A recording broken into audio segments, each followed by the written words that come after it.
الحمد للہ رب العالمین والعاقبۃ للمتقین والصلاة والسلام علی سید الانبیاء والمرسلین اما بعد فاعوذ باللہ من الشیطان الرجیم بسم اللہ الرحمن الرحیم سبحان الذی اسری بعبدہ لیلا من المسجد الحرام الی المسجد الاقصی الذي باركنا حوله لنريه من آياتنا إنه هو السميع البصير صدق الله العظيم وبلغنا رسوله النبي الأمين المتين الكريم ونحن على ذلك لمن الشاهدين والشاكرين والحمد لله رب العالمين غوث اعظم بمن بے سر و سامہ مدد قبلہ دی مدد کعبہ ایما مدد بگرداب بلا افتاد کشتی ضعیفان و شکستہ رات و پشتی بحق خواجہ عثمان ہارونی مدد کن یا معین الدین چشتی۔ آئیے ہم اور آپ مل کر نہایت ہی ادب و احترام کے ساتھ ساری کائنات کے مرکز عقیدت حضور مصطفیٰ جان رحمت شمع بزم ہدایت گل باغ رسالت نوشہ بزم جنت حق تعالیٰ کی منت ہم فقیروں کی ثروت صبح کائنات کے شمس الضحیٰ شام کائنات کے بدر الدجا احمد مجتبی محمد مصطفیٰ صلی اللہ علیہ وسلم کی پیاری بارگاہ میں جھوم کر بآواز بلند درود پاک پڑھیں۔ اللہم صلی علی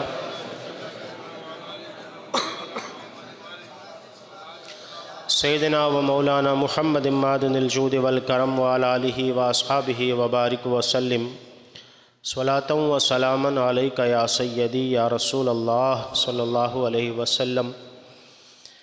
خطبہ مسنونہ کے بعد قرآن شریف کی سورہ بنی اسرائیل کی پہلی آیت کریمہ یعنی 15ویں پارے کی پہلی آیت کریمہ کی تلاوت کا میں نے شرف حاصل کیا، جو اکثر آپ لوگ شب معراج میں سنتے ہیں، یعنی سبحان الذی اسری بعبدہ لیلا من المسجد الحرام الی المسجد الاقصی، پاک ہے وہ ذات جو لے گئی اپنے بندے کو راتوں رات مسجد حرام سے مسجد اقصی تک۔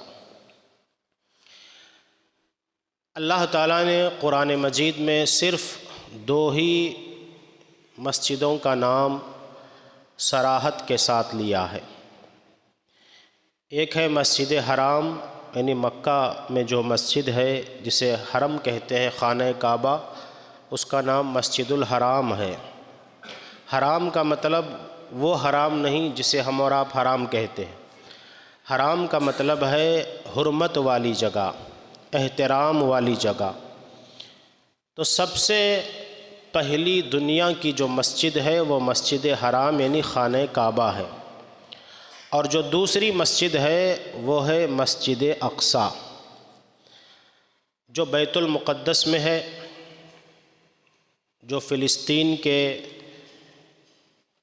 شہر میں موجود ہے اور جسے یروشلم یعنی جیروسلم بھی کہا جاتا ہے، جس میں آج پوری دنیا کی سب سے بڑی خبر یہ ہے کہ وہاں حملے ہو رہے ہیں، مسجد اقصی پر حملے ہو رہے ہیں، اس کو توڑنے کی سازشیں کی جا رہی ہے۔ آخر ایسا کیوں ہے؟ مسجد اقصی کی اسلام میں کیا اہمیت ہے، اس کو ہم آج جاننے کی کوشش کریں گے۔ تو اس سے پہلے درود شریف پڑھ لیں۔ اللہم صلی علی سیدنا و مولانا محمد معدن الجود والکرم وعلی آلہ واصحابہ وبارک وسلم کما تحب و ترضی عنہ صلی اللہ علیہ وسلم۔ میری طبیعت بھی کچھ دنوں سے علیل ہے، آج تو بہت زیادہ ہی طبیعت علیل تھی، ابھی انجیکشن وغیرہ کرا کے آیا ہوں۔ دعا فرمائیں کہ اللہ تعالیٰ جلد از جلد صحت کاملہ عاجلہ نصیب فرمائے۔ ایک مرتبہ درود شریف پڑھ لیں۔ اللہم صلی علی سیدنا و مولانا محمد معدن الجود والکرم وآلہ واصحابہ وبارک وسلم کما تحب و ترضی عنہ صلی اللہ علیہ وسلم۔ حضرت جابر رضی اللہ تعالیٰ عنہ یا حضرت معاذ رضی اللہ تعالیٰ عنہ نے حضور کی بارگاہ میں عرض کی، یا رسول اللہ صلی اللہ علیہ وسلم، دنیا میں سب سے پہلی مسجد یعنی اللہ کا گھر کون سا ہے؟ تو میرے نبی نے فرمایا، سب سے پہلا گھر خانہ کعبہ ہے، جس کو حضرت آدم علیہ السلام نے سب سے پہلے تعمیر کرایا تھا۔ تو پھر صحابہ نے عرض کی، یا رسول اللہ، اس کے بعد کون سی مسجد ہے؟ تو کہا اس کے بعد ہے مسجد اقصیٰ۔ کہا مکہ اور مسجد اقصیٰ کے درمیان کتنا فاصلہ ہے کعبے کے اور اس کے درمیان؟ کہا 40 سال۔ یعنی سب سے پہلے مکہ المکرمہ میں خانہ کعبہ بنایا گیا، اس کے بعد قبلہ اول جسے ہم کہتے ہیں مسجد اقصیٰ کو تعمیر کیا گیا۔ یہ وہی مسجد ہے جس میں بہت سارے انبیاء کرام مدفون ہیں۔ اللہ نے فرمایا، الذی بارکنا حولہ، یہ وہ مقام ہے، یہ وہ مسجد اقصیٰ ہے جس کے ارد گرد ہم نے برکتیں رکھی ہیں۔ ارد گرد برکتیں کا مطلب کیا ہے؟ ارد گرد مسجد اقصیٰ کے کئی سو انبیاء کی قبریں موجود ہیں، کئی سو انبیاء علیہ السلام وہاں پر آرام فرما ہے۔ اور مسجد اقصیٰ، بیت المقدس، ہیکل سلیمانی، دیوار گریہ، بیت اللحم، یہ ساری چیزیں ایک ہی کمپاؤنڈ میں موجود ہیں۔ آج پوری دنیا میں جو سب سے بڑی جنگ کا معاملہ بنا ہوا ہے وہ یہ ہے کہ اس جگہ پر حضرت داؤد علیہ السلام کی نشانی بھی موجود ہے، ابراہیم علیہ السلام کی نشانی موجود ہے، عیسیٰ علیہ السلام کی جائے پیدائش بھی وہیں ہے۔ عیسیٰ علیہ السلام کو زندہ آسمانوں پر وہیں پر اٹھایا گیا، وہیں ان کو پھانسی دی گئی، یعنی صلیب پر چڑھایا گیا بظاہر، حالانکہ ان کی شکل کا دوسرا آدمی تھا، مگر اللہ نے ان کو زندہ آسمانوں پہ اٹھا لیا، وہیں وہ جگہ موجود ہے۔ اور حضرت زکریا علیہ السلام کا محراب بھی وہیں موجود ہے۔ داؤد علیہ السلام نے ہیکل سلیمانی کو جو بنایا تھا وہیں پر بنایا تھا، بناتے بناتے ان کا وصال ہو گیا، آدھا ادھورا انہوں نے چھوڑ دیا اپنا کلیسا، انہوں نے عبادت گاہ بنائی تھی یہودیوں کی، اس کے بعد اس کو حضرت سلیمان علیہ السلام نے جناتوں کے ذریعے سے تعمیر کروایا، وہ جگہ بھی وہیں پر موجود ہے۔ اس لیے دنیا کے 3 سب سے بڑے مذہب، یہودی، نصرانی یعنی کرسچن اور اسلام، یہ تینوں کے ماننے والے اس پر اپنا حق جتاتے ہیں کہ یہ ہماری سرزمین ہے۔ وہ بھی کہتے ہیں کہ یہاں داؤد علیہ السلام نے ہیکل سلیمانی بنایا تھا، جس کی ایک دیوار ہے، پتھروں کی دیوار، جس کو توڑ دیا گیا، صرف دیوار باقی بچی ہے، تو وہ کہتے ہیں یہودی کہ یہ دیوار ہمارے ہیکل سلیمانی کی دیوار ہے۔ اس لیے ان کا یہ پلان ہے کہ وہاں وہ مسجد اقصیٰ کو توڑ کر اپنا ہیکل سلیمانی تعمیر کرے تاکہ اس میں دجال آئے۔ یہ دجال کو اپنا مسیحا سمجھتے ہیں۔ یہودی اتنی بڑی رذیل قوم ہے کہ اتنی انہوں نے اللہ کی نافرمانیاں کی ہیں، اتنی نافرمانیاں کی ہیں۔ یہ داؤد علیہ السلام کو ماننے والے، پھر اس کے بعد حضرت سلیمان علیہ السلام سے ہوتے ہوئے یہ جتنی بھی آسمانی کتابیں، زبور ہوں اور توریت ہوں، یہ سب کو مانتے ہیں۔ مگر یہ ایسی بدبخت قوم تھی، اللہ تعالیٰ نے ان کو آسمان سے کھانے نازل فرمائے تھے، جنت سے روز ان کے لیے کھانے نازل ہوتے، من و سلوہ، تو یہ وہ کھا کر بھی شکر ادا نہیں کرتے بلکہ ناشکری کرتے۔ ارے روز روز یہ کون کھائے گا، ہمیں تو جو ہے پیاز والا کھانا چاہیے، لہسن والا کھانا چاہیے، اور دوسری غذائیں ہمیں چاہیے۔ آسمان سے تیتر اور بٹیر تلے ہوئے بھنے ہوئے نازل ہوتے تھے، ان کے لیے میٹھا نازل ہوتا تھا، مگر یہ انکار کرتے تھے، ناشکری پہ ناشکری۔ ایسی رذیل قوم تھی۔ جب موسیٰ علیہ السلام کے پیچھے چلے، دریا میں فرعون کے، دریا پر موسیٰ نے لاٹھی ماری تو راستہ بن گیا، تو ان کی بدبختی دیکھیے، پیچھے دشمن ہے، سامنے راستہ ہے، جانا کہ نہیں جانا؟ کیا کہتے ہیں کہ ہم اس ایک راستے میں نہیں جائیں گے، ہمارے 12 قبیلے ہیں، ہم لوگ الگ الگ راستے سے جائیں گے، ایک راستے سے جانا ہماری شان کے خلاف ہے۔ 12 راستے، اور راستے بھی ایسے کہ ایک راستہ دوسرے راستے سے الگ ہو اور دونوں ہم کو دکھے۔ سمندر میں راستہ بنا ہے، اللہ کا کرم ہے، جانا چاہیے تھا، مگر سرکشی دیکھیے اس قوم کی، ایسی بدبخت یہ قوم تھی یہودی، جس کو آج اسرائیل کہتے ہیں۔ اسرائیل میں جو لوگ جمے ہوئے ہیں وہ اتنے ناپکار ہیں، اتنے منافق ہیں، اللہ تعالیٰ نے قرآن مجید میں بار بار ان کی مذمت فرمائی ہے۔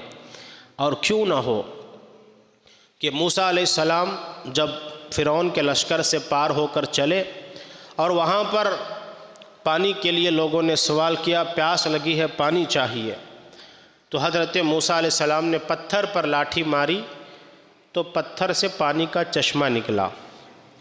پیاسے کو پانی ملے تو کیا نہیں چاہیے، پینا چاہیے تھا۔ کیا کہا انہوں نے؟ نہیں، ایک چشمے میں ہم پانی نہیں پئیں گے، ہم 12 قبیلے والے ہیں، 12 چشمے نکالو، الگ الگ چشمے میں ہم پانی پئیں گے۔ ایسی رذیل قوم تھی یہودیوں کی، اور ایسی مسلمانوں کی دشمن تھی، اللہ اکبر۔ جب سے انہوں نے توریت میں، زبور میں، انجیل میں پڑھا تھا کہ آخری نبی آنے والے ہیں، تو ان کا یہ مقصد تھا کہ آخری نبی بنی اسرائیل میں آئے۔ یعنی بنی اسرائیل کسے کہتے ہیں؟ حضرت ابراہیم علیہ السلام کے 2 بیٹے تھے، ایک حضرت اسماعیل علیہ السلام، ایک حضرت اسحاق علیہ السلام، جو بی بی سارہ کے بیٹے تھے۔ ابراہیم علیہ السلام کے بیٹے اسماعیل علیہ السلام میں بعد میں جتنے بھی لوگ آئے اس میں کوئی نبی نہیں پیدا ہوا، صرف ہمارے نبی محمد رسول اللہ تشریف لائے، وہ بنی اسماعیل میں پیدا ہوئے۔ ان کا کیا ماننا تھا کہ بنی اسرائیل میں وہ آخری نبی آئے گا، جس نبی کی تعریف توریت میں تھی، انجیل میں تھی، زبور میں تھی۔ وہ بڑے خوش ہو گئے کہ ہمارے آخری نبی پیغمبر محمد عربی صلی اللہ علیہ وسلم آئیں گے، مگر ان کا یہ خیال جھوٹا ہو گیا۔ جب یہ نبی مکہ میں پیدا ہوئے، بنی ہاشم میں پیدا ہوئے، تو ان کو اندر سے جلن پیدا ہو گئی کہ ہماری اتنی بڑی قوم ہے، ہم سب سے معزز ہیں، ہمارے خاندان میں کئی لاکھ انبیاء آئے، اس میں پیدا ہونا تھا ان کو، اللہ نے ان کو اس میں پیدا فرمایا، تو دشمنی پیدا ہو گئی۔ پیارے نبی کی دشمنی میں وہ لوگ زندگی گزارنے لگے، طرح طرح کے بہانے بنا کر، یہاں تک کہ جب حضور کی پیدائش ہوئی تو ان کو مارنے کے لیے، قتل کرنے کی تب سے سازشیں چلنے لگی کہ اس نبی کو جان سے مار دیا جائے معاذ اللہ، مگر اللہ کو جو منظور ہوتا ہے وہی ہوتا ہے۔ دشمن کتنا بھی برا چاہے، اللہ جو کرتا ہے وہی فائنل ہے۔ تو بہرکیف مسجد اقصیٰ وہ مسجد ہے جو مسلمانوں کا قبلہ اول ہے۔ 17 مہینے تک جب اسلام آیا، نماز فرض ہوئی تو ہمارے نبی کس طرف منہ کر کے نماز پڑھتے تھے؟ مسجد اقصیٰ کی طرف۔ اب ہم خانہ کعبہ کی طرف نماز پڑھتے ہیں، مسجد اقصیٰ اس طرف ہوتی ہے، تو اس طرف رخ کر کے نماز پڑھتے تھے۔ کتنی نمازیں؟ 17 مہینے تک نمازیں پڑھتے رہے۔ تو یہودی تانا دیتے تھے، دیکھو محمد نے نیا دین لایا ہے، مدینے میں آ کر یہ اسلام کی تبلیغ کرتے ہیں، نیا دین کہتے ہیں، اللہ کا نبی کہتے ہیں، مگر ہمارے قبلے کی طرف منہ کر کے نماز پڑھتے ہیں۔ قبلہ ان کا بھی وہی تھا، مسجد اقصیٰ، کیونکہ وہاں حضرت عیسیٰ علیہ السلام پیدا ہوئے تھے، وہیں پر حضرت داؤد علیہ السلام کا تخت موجود تھا، وہیں پر حضرت زکریہ علیہ السلام کا محراب، عبادت کرنے کی وہ جگہ وہیں پر موجود تھی، اور وہیں پر ہمارے نبی جب معراج کی رات میں گئے تھے تو تمام انبیاء علیہم السلام نے مسجد اقصیٰ میں ہمارے نبی کے پیچھے نماز پڑھی ہے، پہلے سے ہی وہاں موجود تھے، سارے انبیاء کو اللہ نے وہاں جمع فرمایا، سارے نبی دست بستہ ہیں آ کر جو آگے سلطنت کر گئے تھے مسجد اقصیٰ میں، وہ پاکیزہ مقدس جگہ مسجد ہے جہاں پر ایک وقت کی نماز پڑھیں گے تو 500 وقت کی نماز پڑھنے کا ثواب اللہ عطا فرماتا ہے۔ ایسی مقدس جگہ وہ مسجد اقصیٰ ہے، اور وہیں پر ہمارے نبی کو معراج کا سفر وہاں سے شروع ہوا۔ تمام انبیاء علیہم السلام وہیں جا کر جمع ہوئے تھے۔ جب 17 مہینے نماز پڑھی، تانے دیتے تھے تو حضور کو یہ دیکھا نہ گیا۔ حضور کے دل میں محبت تھی خانہ کعبہ کی۔ دل میں ایک دن مدینہ منورہ میں مسجد قبلتین میں آج بھی وہ مسجد موجود ہے۔ ہمارے جتنے بھی ساتھی گئے تھے انہوں نے دیکھا ہے اس مسجد کو، کیونکہ مدینہ شریف جو ہے اس طرف آتا ہے تو وہاں کا قبلہ اس طرف ہوتا ہے، یعنی بالکل اپوزٹ ڈائریکشن میں۔ مسجد اقصیٰ جو ہے ادھر تھی اور مکہ ادھر تھا۔ تو مسجد قبلتین میں میرے نبی نماز پڑھنے کے لیے کھڑے ہو گئے۔ ظہر کی نماز کا وقت تھا۔ 2 رکعت نماز پڑھنے کے بعد سرکار کے دل میں یہ خیال آیا کہ کاش ہمارا قبلہ تبدیل ہو جاتا، مسجد اقصیٰ کے بجائے ہم لوگ مکۃ المکرمہ کی طرف، خانہ کعبہ کی طرف رخ کر کے نماز پڑھتے۔ دل میں خیال آیا اور بار بار میرے نبی نماز کی حالت میں آسمان کی طرف نظریں اٹھاتے کہ کہیں اللہ وہی نازل نہ فرما دے، کہیں جبرائیل پیغام لے کر نہ آئے۔ تو اللہ تعالیٰ کو یہ ادا اپنے نبی کی اتنی پسند آئی، فوراً اللہ تعالیٰ نے حکم بھیجا، اے جبریل جاؤ میرے نبی کو یہ پیغام سنا دو، فَلَنُوَلِّيَنَّكَ قِبْلَةً تَرْضَاهَا۔ اے حبیب، آپ کا آسمانوں پر چہرہ اٹھا اٹھا کر کے دیکھنا مجھے پسند آیا، اب آپ جس طرف چاہیں اس طرف رخ کر لیں، آپ کا رب آپ کے لیے وہی قبلہ بنا دے گا۔ یہ نہیں فرمایا کہ آپ کعبے کی طرف رخ کر لیں میں اسی کو قبلہ بناؤں گا، بلکہ یہ کہا کہ اے نبی آپ جس طرف چاہے رخ کر لیں میں اسی رخ کو قبلہ بنا دوں گا۔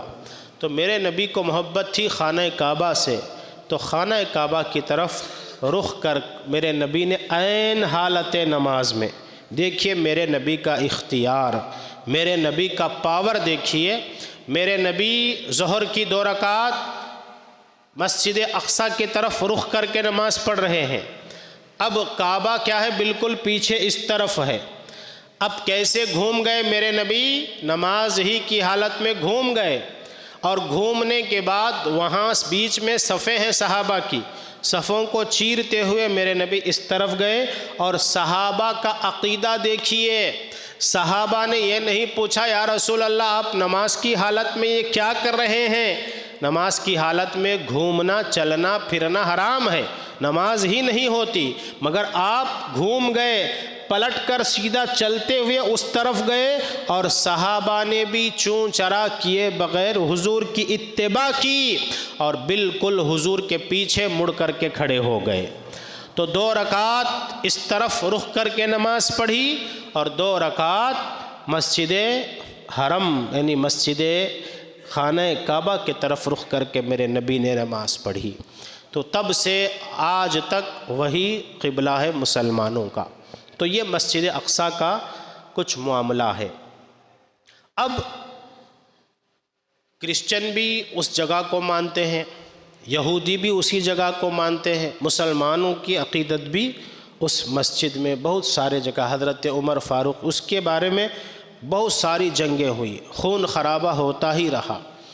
اور حدیث پاک میں آتا ہے کہ مسجد اقصیٰ کے ارد گرد میرے کچھ ایسے عاشق ہوں گے جو اس کے لیے لڑتے رہیں گے، صبح قیامت تک جنگ جاری رہے گی، جب تک حضرت مہدی علیہ السلام آ کر اس کو فتح نہیں کریں گے وہ فتح نہیں ہوگی، اور جنگ لڑتے رہیں گے اور وہی لوگ حق پر رہیں گے اور کوئی ان کا کچھ بگاڑ نہ سکیں گے۔ یہ حدیث پاک کے الفاظ ہیں۔ اور پھر میرے نبی نے فرمایا کہ اللہ تبارک و تعالی دریائے نیل اور دریائے فرات کے درمیان جو جگہ ہے اس جگہ کو اللہ تعالی حضرت ابراہیم کی اولاد کو وہاں کا بادشاہ بنائے گا۔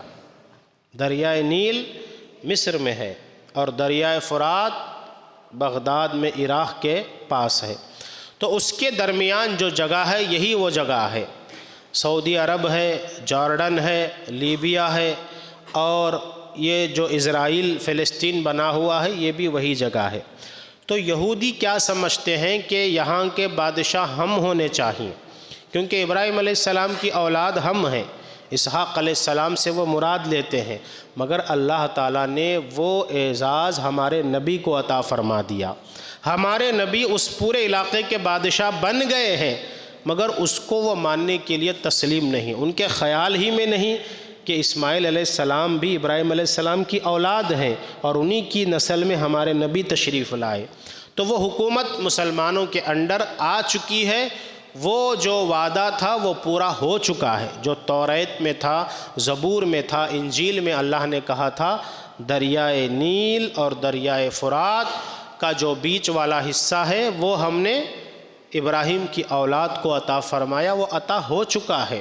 مگر اسرائیل کا جو جھنڈا ہے اس میں انہوں نے بیچ میں ایک تارا بنایا ہے، اوپر 2 لکیریں ہیں، تو اس کا مطلب یہی ہے دریائے نیل اور دریائے فرات کے بیچ میں ہمارا مقام ہوگا، ہماری حکومت ہوگی۔ اب ان کا یہ ماننا ہے کہ وہاں پر جو مسجد اقصیٰ کی پچھلی دیوار ہے وہی ہیکل سلیمانی ہے، وہی ہمارا یہودیوں کا مرکز ہے، اس کی ایک دیوار بچی ہے، تو اسی دیوار کے پاس جا کر وہ لوگ روتے ہیں، دھوتے ہیں، دعائیں کرتے ہیں۔ مگر 1940 پر 8 سے پہلے یہودیوں کا نام و نشان دنیا میں موجود نہیں تھا۔ ہٹلر نے چن چن کر کے ان کو مارا تھا، چن چن کر کے ان کو مارا تھا، سب لوگ اس کے ڈر سے دنیا میں بکھر گئے، یہاں وہاں بے گھر ہو کر نہ کھانا نہ پانی، ایسی طریقے سے وہ لوگ بے گھر ہو کر کے بھٹک رہے تھے۔ تو جہازوں میں، کشتیوں میں اپنی جان بچا کر وہ لوگ سمندر کے ذریعے سے سیدھا موجودہ فلسطین کے پاس آئے اور آ کر کے کہا ہمیں تھوڑی سی جگہ دے دو، ہم لوگ ریفیوجی ہیں، مہاجر ہیں، بے گھر ہیں، ہمارا کوئی سہارا نہیں ہے، اس لیے تھوڑی سی زمین دے دو، ہم یہاں رہ لیں گے۔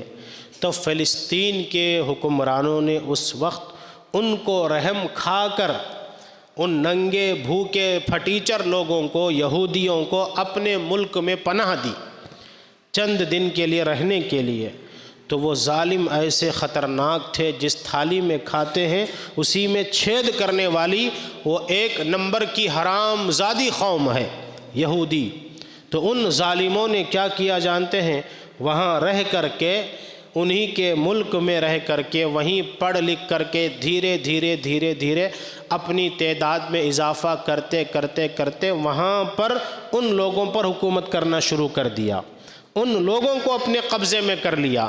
فلسطین جو پورا مقام تھا وہ پورے علاقے کو یہودیوں نے 50 سال کے اندر قبضہ کر لیا۔ مٹھی بھر یہودی تھے، ایسے چالاک، ایسے تیز دماغ کے وہ کمینے ہوتے ہیں، اللہ اکبر۔ انہوں نے پورے فلسطین کو اپنے قبضے میں کر لیا۔ اب فلسطین کا جو حصہ ہے وہ بس تھوڑا سا بچا ہوا ہے، ایک غازہ پٹی جو 21 کلومیٹر لمبی سمندر کے کنارے ہے، 4 کلومیٹر چوڑی اور 9 کلومیٹر چوڑی، اسی میں 20 لاکھ کی آبادی فلسطینیوں کی موجود ہے، اور ایک ادھر فلسطینی بینک جسے کہتے ہیں وہ تھوڑا سا علاقہ بچا ہوا ہے۔ اب وہی لوگ جن کا اپنا ملک ہے، اپنی سرزمین ہے، جو ان ظالموں کو انہوں نے بلا کر پناہ دی تھی، اب وہی لوگ ان کے دشمن بن گئے ہیں۔ اب وہ کہتے ہیں کہ تم اس ملک کو چھوڑ کر کے نکل جاؤ۔ یہ ویسے ہی ہے جیسے ہندوستان پر انگریزوں نے آ کر حکومت کی تھی۔ انگریز کب آئے تھے؟ شاہ جہان کے دور میں آ کر انہوں نے کہا تھا کہ ہم تجارت کرنے آئے ہیں، بزنس کرنے آئے ہیں، ہمیں موقع دیجیے۔ تو بادشاہ نے موقع دیا، تو انگریز رہتے رہتے یہاں پر انہوں نے کیا کیا؟ سازشیں کر کے آپس میں ایک دوسرے کو لڑا کر کے پورے ملک پر 200 سال تک حکومت کی انہوں نے۔ ہمارے لوگوں کو غلام بنا کر کے رکھا، حکومت انہوں نے کی، ہمارا ملک تھا، تو ہم لوگوں نے آزادی کی جنگ لڑی کہ نہیں لڑی؟ گاندھی جی نے لڑی، نہرو جی نے لڑی، سبھاش چندر جی نے، اور بھی بہت سارے جتنے بھی مسلمان لیڈر تھے سب نے مل کر اس میں جنگ لڑی، شہادتیں پیش کی، اس کے بعد ہمارا ملک آزاد ہوا کہ نہیں ہوا؟ تو ویسی ہی جنگ وہ لڑ رہے ہیں فلسطینی مسلمان، اپنے ہی ملک کو بچانے کے لیے اپنے ہی ملک میں یرغمال ہو گئے ہیں، قیدی ہو گئے ہیں، اور اسرائیل کی بربریت دیکھیے، اس کے پاس ساری چیزیں موجود ہیں، ایک نمبر کی انٹیلیجنس اس کے اندر موجود ہے، ہتھیار موجود ہیں، سپاہی موجود ہیں، کتنے سپاہی؟ 1,00,000 کی فوج اس کے پاس ہے، اور فلسطینیوں کے پاس صرف 5,000 لوگ ہیں، جن کے پاس کھانے کو نہیں، پہننے کو نہیں، نہ ان کے پاس ہتھیار ہے، نہ ان کے پاس کچھ ہے۔ اور آج دیکھیے اسرائیل اتنی بربریت پر آ گیا ہے کہ وہاں غزہ کے جو لوگ ہیں، جس میں 20 لاکھ مسلمان رہتے ہیں، عورتیں، بچے، بوڑھے، چاروں طرف سے ان کو بیریگیٹ کر دیا گیا ہے، چاروں طرف سے خانہ بندی، نہ کرنٹ دے رہے ہیں، نہ پانی سپلائی کر رہے ہیں، نہ کھانے کی کوئی گاڑی اندر جانے دے رہے ہیں، نہ پیٹرول اندر جانے دے رہے ہیں، کچھ بھی نہیں، سب چاروں طرف سے ان کو بند کر دیا گیا اور اس پر بم برسا رہے ہیں۔ اللہ اکبر، کیسی بھیانک حالت ہے۔ گزشتہ جمعہ وہ صحیح سلامت تھے، آج ان کی حالت ایسی خطرناک ہو گئی ہے کہ وہ لڑ رہے ہیں، کس کے لیے؟ مسجد اقصیٰ کے لیے، مسجد اقصیٰ کی حفاظت کے لیے۔ اور ان یہودیوں کا یہ مقصد ہے کہ وہ پیلے کلر کا جو گنبد ہے، جسے قبۃ الصخرہ کہتے ہیں، اس کو کہتے ہیں کہ یہ تمہاری مسجد اقصیٰ ہے۔ اصل میں وہ مسجد اقصیٰ نہیں، قبۃ الصخرہ ہے، اور مسجد اقصیٰ اس کے سامنے ہے جہاں سے میرے آقا معراج میں تشریف لے گئے تھے، جس کا ذکر قرآن میں بیان فرمایا گیا، اور جس کے ارد گرد ہم نے برکتیں رکھی ہیں، وہ برکت والی زمین کو حاصل کرنے کے لیے جس پر سب سے زیادہ حق مسلمانوں کا ہے، کیونکہ اسلام ہی اب وہ پیارا مذہب ہے اللہ کے نزدیک۔ باقی دین وہ فیل ہو چکے، وہ معدوم ہو چکے، ان پر اب چلنے کا حکم نہیں ہے، اب صرف اسلام پر عمل کرنے کا حکم اللہ دیتا ہے۔ ان الدین عند اللہ الاسلام۔ تو یہی وہ جنگ ہے، یہی وہ لڑائی ہے۔ دعا کریں کہ اللہ تعالیٰ ان کو فتح نصیب فرمائے، غیب سے ان کی مدد فرمائے، کیونکہ وہاں نہ علاج کرنے کے لیے ہسپتال موجود ہے، نہ کھانے کے لیے کوئی کھانا دے رہا ہے۔ کئی سال سے وہ لوگ کھلی جیل میں جیسے رہتے ہیں ویسے جیل میں ان کو رکھا گیا ہے۔ اتنے سارے ممالک ہیں ہمارے مسلمان ممالک، سب مل کر ایک ہو جائیں تو اسرائیل کو زمین سے صفحہ ہستی سے مٹا سکتے ہیں، صرف گھور کر کے دیکھیں گے تو وہ ڈر جائے گا۔ مگر یہ نام کے مسلمان ہیں، نام کے مسلمان ہیں، اگر یہ چاہیں تو فلسطین کو آزاد کرا دیں، اس کو ایک نیا ملک کا شیپ دے دیں، مگر یہ سب اکٹھے نہیں ہوتے، یہ سب مردہ ہو چکے ہیں، ان کے دل مردہ ہو چکے ہیں، ان کے ضمیر مردہ ہو چکے ہیں۔ میرے نبی نے فرمایا، اے لوگو انتظار کرو، وہ دن آنے والا ہے، قیامت کے قریب کی نشانیوں میں سے ایک نشانی یہ ہے، لوگ تم پر ایسے ٹوٹ پڑیں گے مسلمانوں جیسے بھوکے دسترخوان پر ٹوٹ پڑتے ہیں۔ اگر کسی کو 8-10 دن کھانا نہ ملے، بھوکا رکھا جائے، اس کے سامنے دسترخوان بچھا کر انواع و اقسام کے کھانے رکھے جائیں اور اس کو چھوڑ دیا جائے تو کیسے وہ ٹوٹ پڑیں گے؟ ٹوٹ پڑیں گے کہ نہیں؟ ویسے ہی آج مسلمانوں پر ٹوٹ پڑیں گے۔ اور پھر فرماتے ہیں مسجد اقصیٰ کی یہ جو لڑائی ہے نا، یہ جنگ ایسی جاری رہے گی۔ میرے نبی حدیث پاک میں فرماتے ہیں، اس کو لڑتے لڑتے لڑتے لوگ ایسا لڑیں گے، اگر کسی کے 1000 بیٹے ہوں، کسی کے 1000 بیٹے ہوں تو 990 پر 9 اس میں قتل کیے جائیں گے۔ ایسی یہ جنگ ہوگی، اور وہ فتح کب ہوگی جانتے ہیں؟ اس کے لیے بھی حدیث پاک میں آتا ہے کہ یہ جنگ اب شروع ہو چکی ہے، ابھی عالمی جنگ کا نظارہ لے گی، اس کے اندر سے بہت ساری تبدیلیاں پیدا ہوں گی۔ اسرائیل ایسے حملے کر رہا ہے اس نہتی قوم پر جو کہیں بھاگ نہیں سکتی، کہیں جا نہیں سکتی، ان کو ایک بند کمرے میں بند کر کے ان پر بم برسا رہا ہے۔ یہ کہاں کا انصاف ہے؟ اور آج کل کی میڈیا بھی صرف اسی کو دکھا رہی ہے، کہہ رہی ہے کہ اسرائیل پر انہوں نے حملہ کیا، انہوں نے حملہ نہیں کیا، اپنا دفاع کیا۔ 5-6 سال سے جنگ ہو رہی ہے، روز بمباری ہوتی رہتی ہے وہاں، وہ کیسے لوگ زندگی گزار رہے ہوں گے؟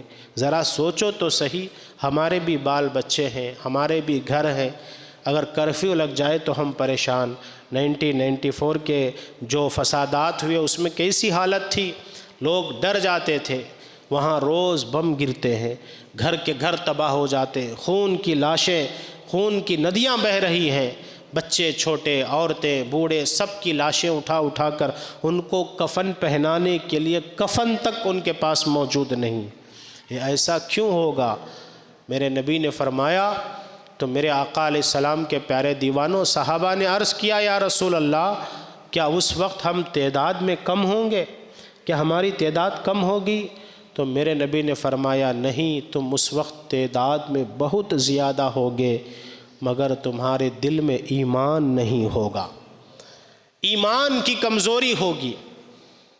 آج دیکھیں، ہم صرف نام کے مسلمان ہیں، صرف ہمارے دل میں دولت کی محبت، ثروت کی محبت، عہدے کی محبت، دنیا میں زیادہ دیر زندہ رہنے کی محبت، یہی ہمارے دل میں ہے، یہی ہمارا مقصد بن گیا ہے۔ آخری حدیث پاک سنا کر میں اپنی گفتگو کو ختم کروں۔ میرے آقا صلی اللہ علیہ وسلم نے صحابہ کو بلایا اور کہا، اے میرے صحابہ آؤ، میں تمہیں 3 بھائیوں والا ایک قصہ بیان کرتا ہوں۔ صحابہ نے عرض کی یا رسول اللہ ضرور سنائیں۔ فرماتے ہیں ایک آدمی تھا جس کے 3 بھائی تھے۔ کتنے بھائی تھے؟ 3 بھائی تھے، اور وہ بڑا بھائی بوڑھا ہو چکا تھا، انتقال ہونے والا تھا، بستر پر لیٹ گیا تھا۔ تو اس نے اپنے تینوں بھائیوں کو بلا کر سب سے پہلے بھائی کو بلا کر کے کہا، اے میرے بھائی، اب دیکھ میرا وقت آ چکا ہے، میں اب اس دنیا کو چھوڑ کر کے جا رہا ہوں، میری موت بالکل قریب ہے، بتا میرے مرنے کے بعد تو میرے ساتھ کیا کرے گا؟ تو اس بھائی نے کہا، بھائی مرنے کے بعد کیا ہے، تیرا راستہ تو دیکھ لے، میرا راستہ میں دیکھ لوں گا، مرنے والا جانے، زندہ رہنے والے جانے۔ تو میرے نبی نے فرمایا، بتاؤ اے میرے صحابہ، اس بھائی کے بارے میں تم کیا کہتے ہو؟ تو سارے صحابہ نے کہا، یا رسول اللہ، یہ تو بڑا خراب بھائی ہے، اس کو بھائی بھی نہیں کہنا چاہیے، ایسا بھائی کون کہتا ہے؟ مرنے کے وقت اس کو کم سے کم تسلی دیتا، کچھ باتیں کرتا، مگر وہ تو صاف انکار کر رہا ہے کہ تیرا راستہ تو جانے، میرا راستہ میں، مرنے کے بعد تیرا میرا رشتہ ختم، مرنے کے بعد کوئی رشتہ نہیں رہتا۔ یہ کیسا بھائی ہے؟ اس کو تو منہ نہیں لگانا چاہیے، اس کو تو بات بھی نہیں کرنا چاہیے، یہ ایسا خطرناک بھائی ہے۔ کہا پھر اس نے دوسرے بھائی کو بلایا، وہ دوسرا بھائی آیا، دوسرا بھائی آنے کے بعد اس سے پوچھا کہ بھائی میرا آخری وقت ہے، میں مر رہا ہوں، میرے مرنے کے بعد تم کیا کرو گے؟ تو اس نے کہا، گھبراؤ نہیں، تمہارے مرنے کے بعد میں تمہاری تعزیت بھی کروں گا، تمہیں غسل بھی دوں گا، کفن بھی دوں گا، تمہیں لے جا کر قبر میں اتاروں گا، قبر میں مٹی دوں گا، تمہاری نماز جنازہ پڑھاؤں گا، پھر اس کے بعد میں واپس آؤں گا۔ تو کہا کہ اب بتاؤ یہ بھائی کیسا ہے؟ تو صحابہ نے کہا، یہ بھائی جو ہے اس چھوٹے بھائی سے اچھا ہے، چھوٹے بھائی سے یہ بہتر ہے۔ اچھا، اب اس کے بعد اس نے کہا کہ تم جاؤ تیسرے بھائی کو بھیجو۔ تیسرا بھائی آتا ہے، تیسرا بھائی آنے کے بعد بڑا بھائی کہتا ہے کہ میری موت کا وقت قریب ہے، میں مر رہا ہوں، سکرات کا عالم ہے، بتاؤ میرے ساتھ تم کیا سلوک کرو گے، میرے مرنے کے بعد تم میرے لیے کیا کرو گے؟ تو اس تیسرے بھائی نے کہا، میرے بھائی میں تیرے ساتھ ہمیشہ رہوں گا، تیری نزا کے عالم میں کھڑے ہو کر میں سورہ یاسین کی تلاوت کروں گا، اور فرشتے آئیں گے تیری روح نکالنے کے لیے، اس وقت بھی میں تیرا ساتھ دوں گا۔ جب تیری روح نکلے گی تیرے ساتھ رہوں گا، تجھے غسل بھی دوں گا، کفن بھی پہناؤں گا، یہاں تک کہ میں تیرے سارے رسم ادا کروں گا، اور سب لوگ جب چھوڑ کر قبر میں تجھے چلے جائیں گے تو میں تیری قبر میں بھی ساتھ رہوں گا، تیرے قبر کے سوالات کے جوابات دینے میں دعا کروں گا، آسانی پیدا کروں گا، اس کے بعد قیامت تک تیرے ساتھ قبر میں رہوں گا۔ جب حشر کا دن ہوگا تو میدان محشر میں جب ترازو میں تیرے نامہ اعمال تولیں گے تو میں اس وقت بھی تیرے لیے رب کی بارگاہ میں دعا کروں گا۔ جب تو پل صراط پر گزرے گا اس وقت بھی میں تیرے لیے دعا کروں گا۔ جب تجھے پیاس لگے گی محشر میں تو میں تیرے لیے جام کوثر بھر کر کے پلاؤں گا، اور یہاں تک کہ حضور کی بارگاہ میں، اللہ کی بارگاہ میں سفارش کرا کر کے تجھے جنت میں داخل کراؤں گا، اور جنت میں بھی میں تیرے ساتھ رہوں گا۔ تو میرے آقا نے فرمایا بتاؤ اس بھائی کے بارے میں تمہارا کیا خیال ہے؟ تو سب نے کہا، صحابہ نے، یا رسول اللہ یہ بھائی تو سب سے اچھا ہے، اسی سے رشتہ قائم کرنا ہوگا، اسی پر بھروسہ کرنا ہوگا، اسی کو اپنے ساتھ رکھنا ہوگا، اسی سے تعلق جوڑنا ہوگا۔ تو میرے آقا فرماتے ہیں، اے میرے صحابہ سنو سنو، میں نے جو 3 بھائیوں کی مثال دی ہے نا، تمہیں نے اپنی زبان سے کہا پہلے والے کو تو چھوڑ دینا ہوگا، دوسرے والے سے زیادہ رشتہ نہیں لگانا ہوگا، اور تیسرے والے کو اپنے ساتھ رکھنا ہوگا۔ تو یہ 3 بھائی، یہ 3 تمہارے ساتھ ہمیشہ رہتے ہیں۔ پہلا جو بھائی تھا وہ تمہارا مال اور دولت ہے۔ مال اور دولت دنیا ہی میں کام آتا ہے، مرنے تک جیسے ہی انتقال ہو گیا۔ سنو مسلمانوں، غور کرو، اپنے کانوں سے سنو اور دل میں ان باتوں کو جگا دو۔ جمعہ اسی لیے قائم کیا جاتا ہے تاکہ آپ کو کچھ نصیحت ملے۔ ٹھنڈے دماغ سے سوچو، جب آدمی کا انتقال ہو جاتا ہے، عورت اگر مر گئی تو اس کی بیٹیاں کیا کرتے ہیں، روح نکلنے کے بعد فوراً اس کے کانوں سے بالیاں اتار لیتی ہیں، انگوٹھیاں اتار لیتی ہیں، بنگڑیاں ہیں تو اس کو نکال لیتے ہیں۔ ارے سونے کی چیزیں ہیں، مال کا ساتھ وہیں تک ہے، وہ قبر تک بھی نہیں آئے گا، تمہارے گھر تک ہی سب اتار لیں گے۔ اگر باپ کا انتقال ہو گیا تو بیٹا جا کر سب سے پہلے جیب ٹٹولتا ہے، کتنے پیسے میرے باپ کے جیب میں ہیں، آئیڈینٹی کارڈ ہے کہ نہیں، انشورنس کرانا ہے، وہ فلاں چیز کے لیے کارڈ کی ضرورت پڑتی ہے، ساری چیزیں نکال لیتا ہے۔ انگوٹھی بھی ہے ہاتھ میں تو اتار لیتے ہیں کہ نہیں اتار لیتے ہیں، یہ سب کرتے ہیں، کیونکہ مال وہیں تک کام آنے والا ہے۔ کیا اس کے پیچھے ہم بھاگ کر کے ہم اپنی دنیا اور آخرت دونوں خراب کریں گے؟ پھر میرے نبی نے فرمایا، ہے میرے پیارے صحابہ سنو، جب وہ جو دوسرا بھائی تھا جو تمہیں نہلائے گا، کفن دے گا، قبر میں اتارے گا، نماز پڑھے گا، پھر واپس آئے گا، وہ تمہارے رشتہ دار ہیں، ماں، بھائی بہن، بیوی بچے، عزیز و اقارب، اتنا ہی تو کرتے ہیں نا یہ سب۔ جنازے کو کندھا دیتے ہیں، دفن کرتے ہیں، مٹی ڈالتے ہیں، پھر واپس آ کر اپنے اپنے کام و کاج میں لگ جاتے ہیں، وہ ہمارے قبر میں ساتھ نہیں آتے۔ اب جو تیسرا بھائی ہے وہ کون ہے؟ وہ تمہارا عمل ہے، وہ تمہارا دین ہے، وہ تمہارے دین پر عمل کرنے والا ساتھی ہے۔ وہ قبر میں کام آنے والی چیز جو تمہارے قبر میں بھی آئے گی، میدان محشر میں بھی ساتھ دے گی، پل صراط پر بھی ساتھ دے گی، حضور کی شفاعت واجب کرانے والی چیز، آب کوثر کا جام بھر کر پلانے والی چیز، وہ تمہارے نیک اعمال ہیں۔ نماز، روزہ، حج، زکوٰۃ، تلاوت، عبادت، خدمت خلق، تسبیح، ذکر اللہ کا، گناہوں سے بچنا، نیکیاں کرنا، یہی کام آنے والا ہے۔ اور آج ہم ان تمام چیزوں سے دور ہو چکے ہیں، صرف مال مال مال، دولت، سونا چاندی، روپیہ پیسہ، بلڈنگیں، جائیداد بنانے میں 24 گھنٹے کھپا دیتے ہیں، جبکہ اس کو چھوڑ کر کے ہمیں یہیں جانا ہے۔ یہ اصلیت ہے یہ زندگی کی۔ مسلمانوں، اللہ نے ہمیں اس لیے نہیں پیدا کیا ہے کہ ہم دنیا کے مال و متاع کے چکر میں پڑ جائیں۔ ہمارا اصلی مقصد آخرت ہے، جنت جو کبھی ختم نہ ہونے والی چیز، ہمیشہ ہمیشہ اس میں رہنا ہے، وہاں ہمیں آرام کرنا ہے، وہاں ہمیں نعمتیں ملیں گی۔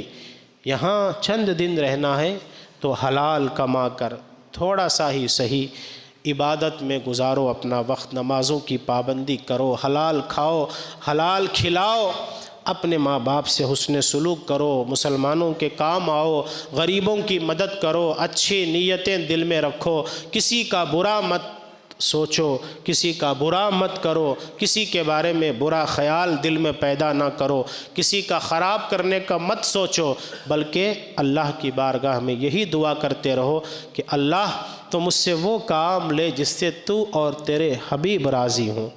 تو آج بھی ہو اگر ابراہیم سا ایماں پیدا، آگ کر سکتی ہے انداز گلستاں پیدا، تو اسرائیل دفع ہو جائے، فنا ہو جائے، اس کے لیے بد دعا کریں۔